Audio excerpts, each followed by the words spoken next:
ब्रह्मा जी बोले, हे ब्राह्मण, आप अत्यंत बुद्धिमान, सर्वशास्त्र और चारों वेदों को जानने वालों में श्रेष्ठ हो। हे प्रभु, कृपा कर मेरा वचन सुनो। चैत्र, आश्विन और आषाढ़ मास के शुक्ल पक्ष में नवरात्र का व्रत और उत्सव क्यों किया जाता है? हे भगवान, इस व्रत का फल क्या है? किस प्रकार करना उचित है? और पहले के व्रत को किसने किया, सो विस्तार से कहो। बृहस्पति जी का ऐसा प्रश्न सुनकर ब्रह्मा जी कहने लगे कि हे बृहस्पति, प्राणियों का हित करने की इच्छा से तुमने बहुत ही अच्छा प्रश्न किया है। जो मनुष्य मनोरथ पूर्ण करने वाली दुर्गा महादेवी, सूर्य और नारायण का ध्यान करते हैं, वह मनुष्य धन्य है। यह नवरात्र व्रत संपूर्ण कामनाओं को पूर्ण करने वाला है। इसके करने से पुत्र चाहने वाले को पुत्र, धन चाहने वाले को धन, विद्या चाहने वाले को विद्या और सुख चाहने वाले को सुख मिल सकता है। इस व्रत को करने से रोगी मनुष्य का रोग दूर हो जाता है और कारागार हुआ मनुष्य बंधन से छूट जाता है। मनुष्य की तमाम आपत्तियां दूर हो सकती हैं और उस घर में संपूर्ण संपत्तियां आकर उपस्थित हो जाती हैं।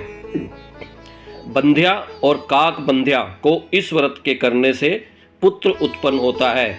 समस्त पापों को दूर करने वाले इस व्रत के करने से ऐसा कौन सा मनोबल है जो सिद्ध नहीं हो सकता।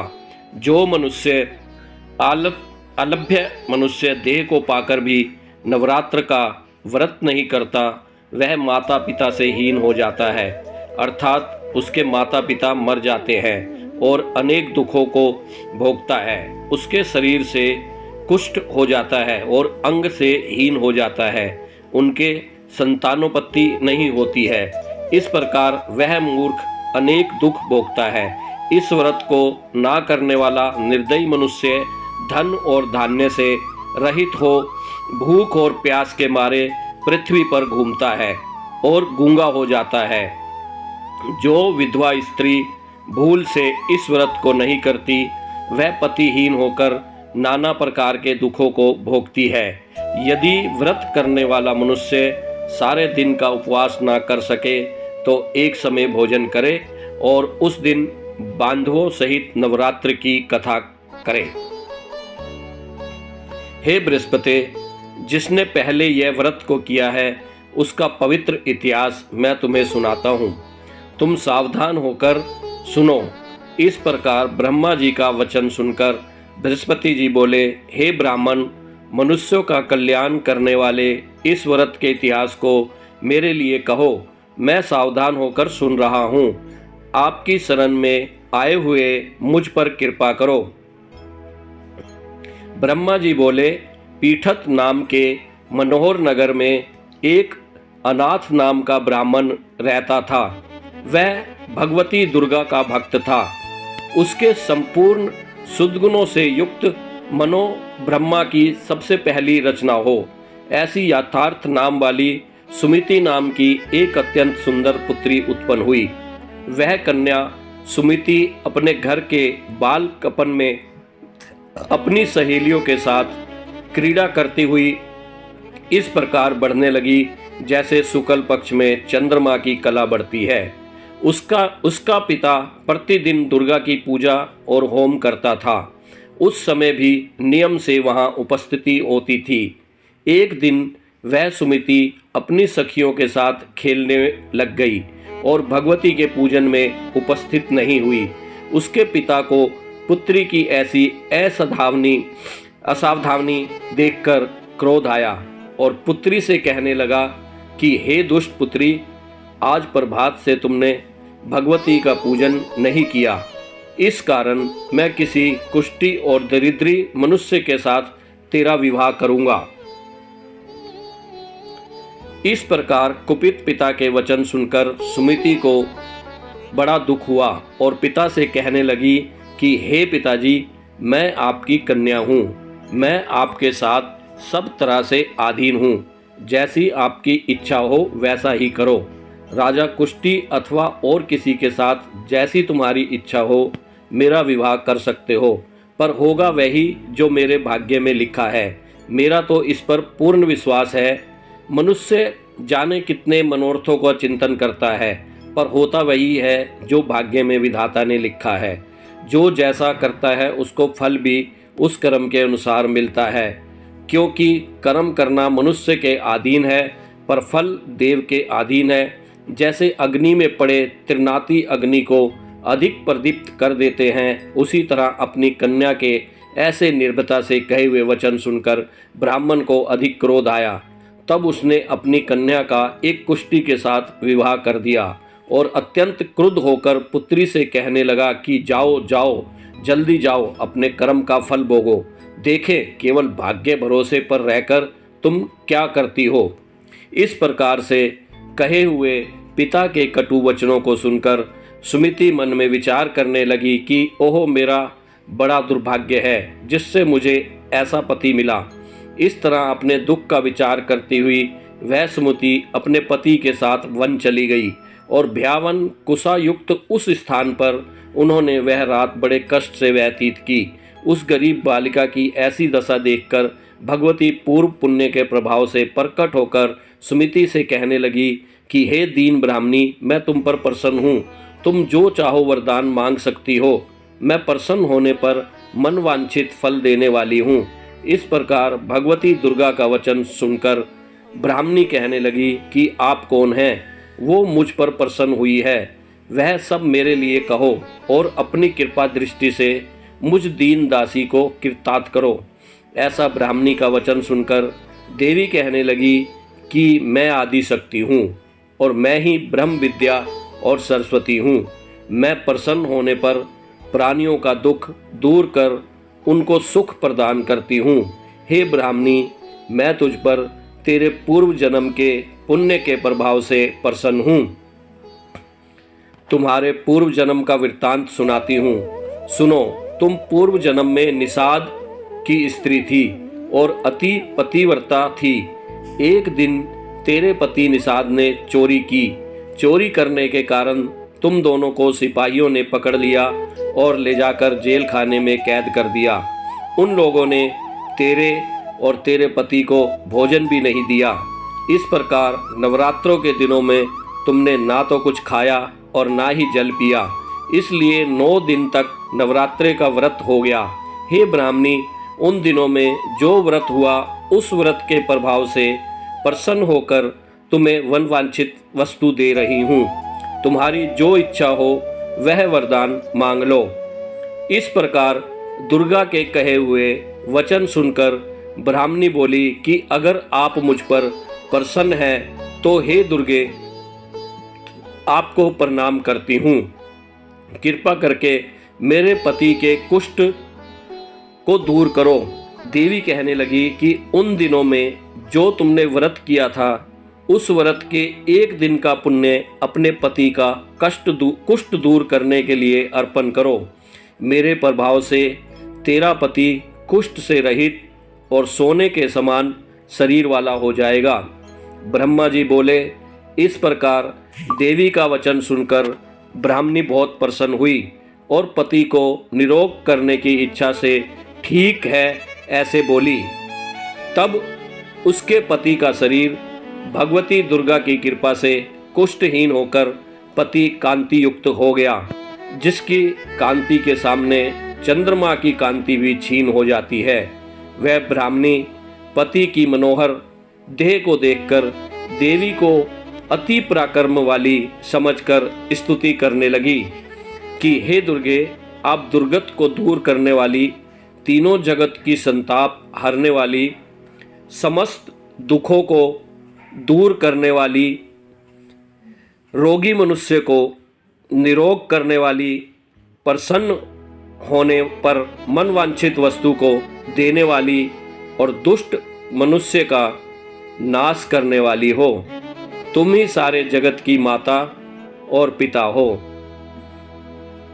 हे अम्बे, मुझे अपराध रहित अबला की मेरे पिता ने कुष्ठी के साथ विवाह कर मुझे घर से निकाल दिया।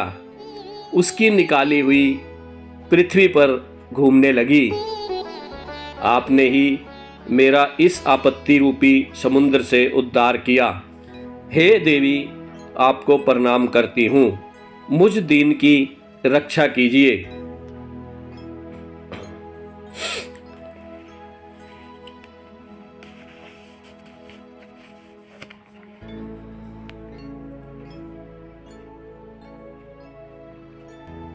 ब्रह्मा जी बोले, बृहस्पति, इसी प्रकार उस सुमति ने मन से देवी की बहुत स्तुति की। उससे हुई स्तुति सुनकर देवी को बहुत संतोष हुआ और ब्राह्मणी से कहने लगी, हे ब्राह्मणी, उदाल्य नाम का अति बुद्धिमान, धनवान, कीर्तिवान और जितेंद्र पुत्र शीघ्र होगा। ऐसा कहकर वह देवी उस ब्राह्मणी से फिर कहने लगी कि हे ब्राह्मणी, और जो कुछ तेरी इच्छा हो वही मनवांछित वस्तु मांग सकती है। ऐसा भगवती दुर्गा का वचन सुनकर सुमति बोली कि हे भगवती दुर्गे, अगर आप मेरे ऊपर प्रसन्न हैं तो कृपा कर मुझे नवरात्रि व्रत विधि बतलाएं। हे दयावंती, जिस विधि से नवरात्र व्रत करने से आप प्रसन्न होती हैं, उस विधि और उसके फल को मेरे लिए विस्तार से वर्णन कीजिए। इस प्रकार ब्राह्मणी के वचन सुनकर दुर्गा कहने लगी, हे ब्राह्मणी, मैं तुम्हारे लिए संपूर्ण पापों का दूर करने वाली नवरात्र विधि को बतलाती हूँ, जिसको सुनने से तमाम पापों से छूटकर मोक्ष की प्राप्ति होती है। आश्विन मास के शुक्ल पक्ष की प्रतिपदा से लेकर 9 दिन तक विधि पूर्वक व्रत करें। यदि दिन भर व्रत ना कर सकें तो एक समय भोजन करें। पढ़े लिखे ब्राह्मणों से पूछकर कलश स्थापना करें और वाटिका बनाकर उसको प्रतिदिन जल से सींचें। महाकाली, महालक्ष्मी और महासरस्वती इनकी मूर्तियां बनाकर उसकी नित्य विधि सहित पूजा करें और पुष्पों से विधि पूर्वक अर्घ्य दें। बिजोरा के फूल से अर्घ्य देने से रूप की प्राप्ति होती है। जायफल से कीर्ति, दाख से कार्य की सिद्धि होती है। आंवले से सुख और केले से भूषण की प्राप्ति होती है।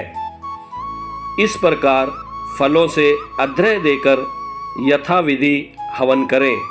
खांड, घी, गेहूं, शहद, जौ, तिल, विल्व, नारियल, दाख और कदम्ब, इनसे हवन करें।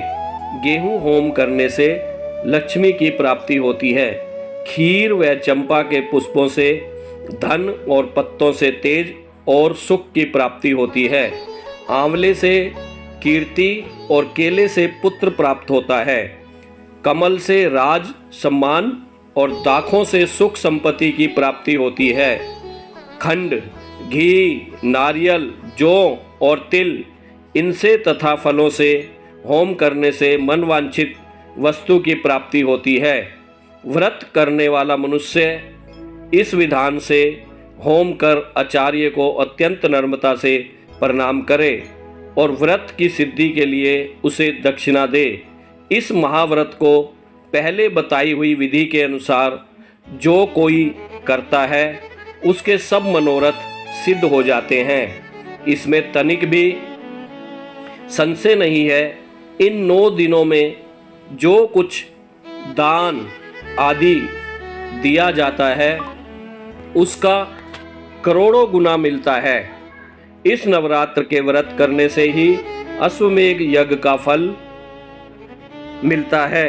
हे ब्राह्मणी, इस संपूर्ण कामनाओं को पूर्ण करने वाले उत्तम व्रत को तीर्थ, मंदिर अथवा घर में ही विधि के अनुसार करें।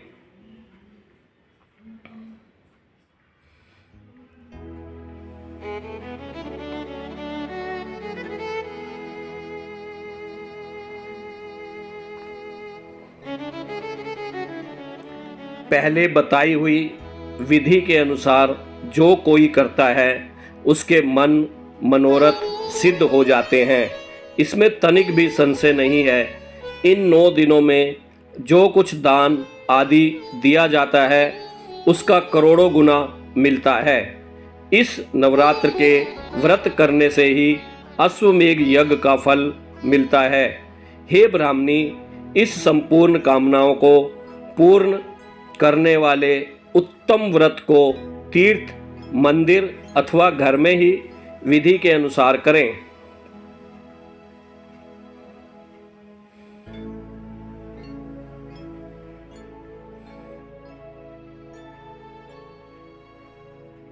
ब्रह्मा जी बोले, हे बृहस्पति, इस प्रकार ब्राह्मणी को व्रत की विधि और फल बताकर देवी अंतर्ध्यान हो गई। जो मनुष्य या स्त्री इस व्रत को भक्तिपूर्वक करता है वह इस लोक में सुख पाकर अंत में दुर्लभ मोक्ष को प्राप्त होता है। हे बृहस्पति, यह दुर्लभ व्रत का महात्म्य मैंने तुम्हारे लिए बतलाया है। बृहस्पति जी कहने लगे, हे ब्राह्मण, आपने मुझ पर अति कृपा की, जो अमृत के समान इस नवरात्र व्रत का महामात्य सुनाया। हे प्रभु, आपके बिना और कौन इस महामात्य को सुना सकता है। ऐसे बृहस्पति जी के वचन सुनकर ब्रह्मा जी बोले, हे बृहस्पति, तुमने सब प्राणियों का हित करने वाले इस अलौकिक व्रत को पूछा है, इसलिए तुम धन्य हो। यह भगवती शक्ति संपूर्ण लोकों का पालन करने वाली है। इस महादेवी के प्रभाव को कौन जान सकता है।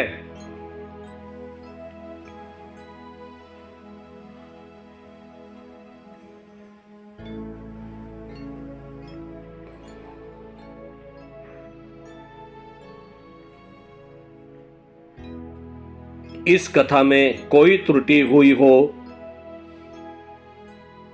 तो मुझे क्षमा करें।